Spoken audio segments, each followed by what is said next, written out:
Dolby DTS 5.1 Atmos, vous n'y comprenez rien et c'est pas grave, on va vous expliquer. Déjà, Dolby et DTS, ce sont deux sociétés, la première fondée en 1965 et la seconde en 1993, comme moi, et dont le principal gagne-pain c'est l'audio multicanal. Vous savez, c'est quand vous avez l'impression que le son du film que vous regardez vient des côtés, de l'arrière ou même d'au-dessus de vos têtes. Vous avez sûrement entendu parler du 5.1 parce que c'est la configuration la plus répandue, que ce soit dans les salles de ciné ou sur les home cinéma. 5.1, ça veut tout simplement dire que vous avez 5 sources réparties dans la pièce et un caisson de basse pour muscler tout ça.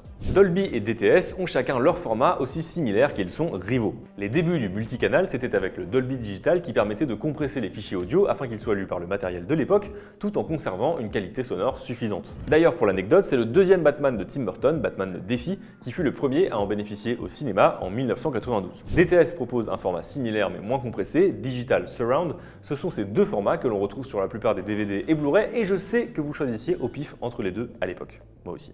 Mais l'histoire ne s'arrête évidemment pas là. Les moyens techniques évoluant aussi bien du côté des ingénieurs que dans nos téléviseurs, le multicanal lui aussi s'est amélioré. En 2005, le Dolby Digital Plus a ainsi permis d'atteindre des débits jamais atteints jusque-là, un rendu plus précis et détaillé tout en augmentant le nombre de sources possibles. C'est ce format que l'on retrouve aujourd'hui sur des plateformes comme Netflix, Disney+, ou Prime Video, mais aussi sur la TNT car il permet un bon équilibre entre qualité et taille de fichier. Enfin, la dernière révolution dans ce petit monde, c'est probablement l'apparition du son en 3D avec le Dolby Atmos et le DTS X. Dans les salles de cinéma, ça se traduit par l'apparition de haut-parleurs au plafond, mais vous pouvez tout à fait en profiter chez vous avec des enceintes en hauteur en toute logique, mais aussi des enceintes au sol ou même des barres de son qui projettent le son vers le plafond afin qu'il rebondisse vers votre canapé. Et là, on passe donc au 5.1.2 ou au 7.1.4 selon les configurations, même si en théorie, ces formats peuvent gérer jusqu'à 64 enceintes à la fois pour le Dolby Atmos et même une infinité d'enceintes pour le DTS X, rien que ça. Bon, par contre, il va falloir un super grand salon du coup.